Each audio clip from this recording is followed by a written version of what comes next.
The most important thing I saw, which is such an important lesson for anyone running a business in Silicon Valley, is that the pace of decision making matters far more than the accuracy of decision making. It's always been like one of my three big mottos.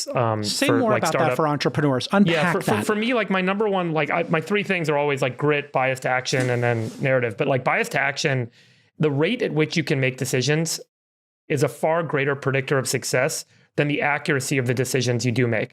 And so you have to be willing to embrace failure. You have to be willing to make decisions that could result in something not being done correctly or making a mistake, and even getting embarrassed on the internet. As a business scales, as professional managers are brought in, their incentive is to not make mistakes. Their incentive is to do things that are predictably going to work and are predictably not going to fail. And therefore, they avoid taking the risks and they reduce the rate of action, the rate of decision making. And that's why so many businesses ultimately don't scale past some sort of inflection point, or when founders that are willing to push that envelope step out, everything starts to fall apart. I think Elon's defining trait and characteristic is that regardless of the scale of the organization and the enterprise, he's still willing to act with that level of bias to action that you typically see in a small startup.